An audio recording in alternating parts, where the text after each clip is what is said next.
afternoon and thanks for joining us. I'm Judy Simpson. Farming is a big part of Vermont's identity, economy, and culture. For some Vermonters, enjoying what farmers produce isn't enough. They want in on it too.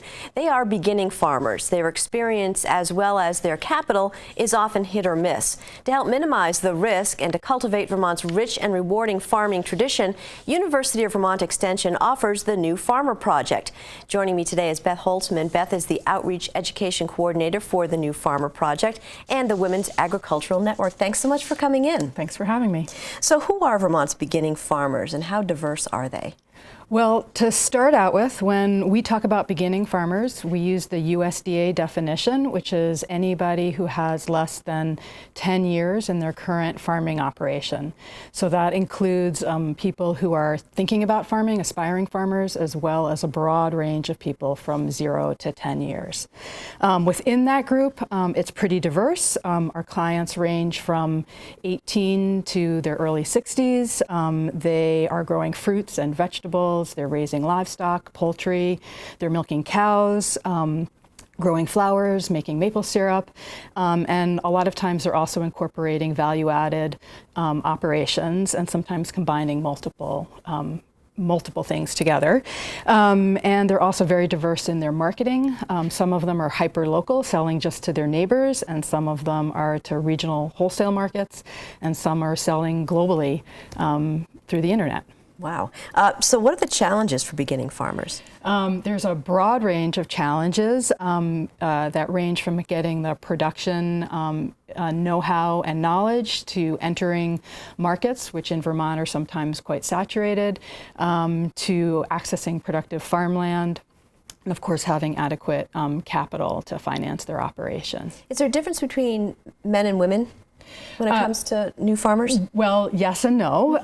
For anybody, starting a new farm operation is extremely challenging. The margins are typically razor thin and the risks are high. So putting together that right package of skills, experience, and assets is challenging for both men and women. But having said that, women-owned farms tend to be smaller, both in acreage and in their sales, and they tend to have, they're lower capitalized, and they tend to access government programs less and see smaller per farm payments.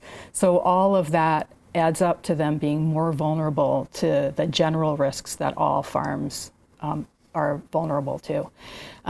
We're also seeing that for women farms, sometimes life cycle issues like having children, caring for elders, a lot of times because women-owned farms are smaller, they're balancing on-farm work with off-farm employment. Those considerations seem to be having an impact on farm development and sometimes exits, that before farms get too far, people exit because it's not working for their family. And so what programs and services does UVM Extension's New Farmer Project offer? We offer education, we offer technical assistance, and we offer networking opportunities. We draw heavily on the rich and varied expertise of our subject matter experts throughout UVM Extension. So everything that they do for farmers, established farmers, also has relevance, so we draw heavily on them. And we also partner with a broad range of nonprofits and other federal and state agencies that provide services for beginning farmers. And I think the strength of what we do is in those partnerships and trying to always figure out ways that we can fill gaps and provide more for the beginning farmer population. It sounds like almost every farm and farmer is different. That's exactly true. There is no one recipe for having a successful farm startup or growing it. It's different for everyone. And so what kind of feedback do you get from people who use these resources, who use your programs? We did a recent evaluation of about 260 people who had accessed our programs and services, and about 75 to 80% of them told us that the education and the technical assistance had helped them grow their knowledge, become more confident, that it was helping them to start enterprises, to grow enterprises, to get loans, to do a better job of managing their natural resources. About 95% of those people had been in business for at least 2 years, and they were able to tell us that their overall sales increased by about 25% from one year to the next. So that was from about $1.5 million to just over $2 million in over that time period. So what we're doing is making an impact on their success. I would imagine so. I mean, just nobody can know everything there is to know about farming or running a business. The startup curve is very steep for people. They have a lot of things to put together, and we try to help people build from their assets to address where they need some help. And so one of the programs that's offered by the New Farmer Project focuses on tractor safety and maintenance. Here's UVM Extension Farm Safety Specialist George Cook talking about the importance of having rollover protection when buying your first tractor. A ROPS is a rollover protective structure that is added to an older model tractor that will provide 99% effectiveness at eliminating, preventing serious injury or fatality in the event of an overturn. Rollovers on tractors are the #1 cause of farm fatalities. ROPS on a tractor can virtually eliminate the chance of serious injury or death in the event of an overturn, provided the person has their seatbelt on. That's got to be a part of the picture. A ROPS basically is a structure that is a U-shaped structure that's mounted on the tractor, so that the tractor rolled over, this is going to hit the ground and it's going to hopefully keep the tractor from going all the way over 90 degrees or further. This tractor model has a foldable ROPS, so that when you're working in barns that with low overhang, or in an orchard situation where you have trees with low limbs, you can fold it down temporarily, then put it back up to full protection. ROPS is mounted to the tractor frame itself, so it becomes an integral part of the tractor. Tractors made after 1986, it was a federal law that says they will have a ROPS with a seatbelt already installed. However, if you're buying a tractor that was made prior to 1986, it likely is not going to have a ROPS or seatbelt on it. Then you need to do some research and find out if there's a certified ROPS that's available for your particular tractor model, and the cost can vary from probably a low of $500 up to as high as $3,000 for a large tractor. Installation costs can vary depending on where you're able to get it done. Home installation obviously is the least expensive. We recommend taking it to a certified dealership, tractor dealership, or your mechanic. It could be anywhere from $200 to maybe $400 or $500 to have it commercially installed.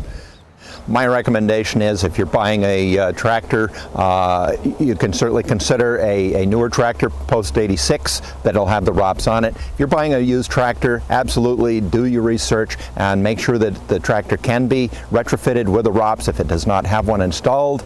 You call 1-877-ROPS-R4U, or you can go to the website ropsr4u.com. If you're looking at a tractor and it cannot be fitted with a ROPS, then I would recommend keep looking, find one that can be. Remember, ROPS on a tractor provide 99% effectiveness at preventing a serious injury or fatality in the event of an overturn. I sent them the information. They sent it back to me that the John Deere company would furnish a ROPS that would fit my tractor. It came with everything, easy to install. Came in a box, and it was very easy to get installed. I did install it here on the farm in my own shop, and it was very easy to do. Because I'd had an experience rolling a tractor, I didn't want that to happen for my children, my grandchildren especially, who operate the tractor a lot. I didn't want that to happen to anybody, and I certainly recommend ROPS for any farm. I mean, that's a no-brainer. Again, to find out more about getting an older tractor retrofitted for ROPS, the rollover protective structures, call 1-877-ROPS-R4U or go to the website ROPS-R4U for more information. If you're just joining us, I'm talking with Beth Holzman from the UVM Extension New Farmer Project. In addition to safety, what are some of the other topics covered in the tractor education workshop? Well, this project was designed to meet some needs that we had that actually farmers had told us with regard to developing their farms. A lot of our beginning farmers come from non-farm backgrounds, and so they didn't have a lot of experience, expertise, or knowledge with tractors. So this project embedded safety in basic tractor operation, basic tractor maintenance, and farm mechanization decision making. And we offered online education where people could access webinars and information online, along with small group hands-on workshops where they could actually, for some people, get their first experience driving a tractor, for some get practice hitching up a PTO, practice reversing with a wagon behind you, as well as some other workshops. People spent the whole day basically doing maintenance on a tractor, getting their hands dirty, getting under the tractor with multiple tractors available. And then the final part was individual technical assistance, helping people who were ready to figure out what the right tractor and mechanization strategy was for their farm operation. So the idea was to meet their skill level, what they wanted to do on their farm, where they thought they were going with the right machine. And that's just for a tractor. That's just for a tractor. Doesn't include implements. So we were just focusing on the tractor. That's amazing. Yeah. What are these classes like as far as size and participation? They were great. They were small, usually 8 to 16 people. We usually had 1 to 4 instructor to student ratio, meaning that we would have 3 or 4 instructors on hand. So people were busy all day long. We combined theory and physics with practical application, so people got to understand how a tractor engine works as the basis for understanding the kinds of things you need to do to properly maintain it. They got to learn about how the center of gravity works in a tractor to understand how to prevent rollovers and drive safely. And then they got experience actually doing it. The students were very hands-on. They talked a lot with each other. They formed, I think, some new networks. They learned from each other as well from the instructors. And overall, they were really fun, energizing days. Well, that's really important what you mentioned, that new farmers meeting other new farmers and making those connections, I would imagine, is really important. I think it's really helpful for people to have a peer to talk with about things with, as well as to have experts to go to. Both are really important for new farmers. Well, for some farming offers a career change, do these participants have different needs than someone who's got some less experience? Everybody comes with a different package of assets and resources, and so somebody with more life experience might have more business knowledge, financial knowledge, but they might need to really hone up on their production skills. A younger person might need to put together the production skills as well as some capital and marketing expertise. Mm-hmm. And how about someone right out of college? What sort of concerns do you hear about from the younger, newer farmer demographic? Well, I think beginning farmers, and actually it's definitely with the younger, but I think throughout, sometimes they don't fully appreciate how much effort goes into putting together the full package, and that it can take longer. Farming is very capital intensive business. Right. You need to have the right land, and you need to be able to access the right markets, and that can take a while for people to put together. Sometimes people need to save, they need to build their credit, sometimes they need to learn how to farm, all these hands-on skills that can take a while to grow. In your experience, what's the #1 aspect of farming that beginners don't realize? I think it's just that what I was saying, how long it can take, and that's why beginning farmers are from 0 to 10 years. I think the USDA recognizes that to have a truly established, stable farm can take quite a while. And so you have to be in it for the long haul. You have to be in it. Building the right foundation for a successful business is really important. And there have been many success stories. We do. We have successes across the state, men and women, people who are retiring. I'm thinking particularly of a woman from Chittenden County who retired from a career in the Postal Service and now is running a farm. And she came to our tractor workshops and said they were among the best workshops she had gone to, and really were helping her take her farm to the next stage. That's fantastic. Well, if you'd like more information about the New Farmer Project, the website is uvm.edu/newfarmer. The site includes a calendar of upcoming classes and webinars, as well as a resource guide. You can also call Beth at 802-476-2003. That's 476-2003. Thanks so much for joining us today. That's our program for today. I'm Judy Simpson. I'll see you again next time on Across the Fence.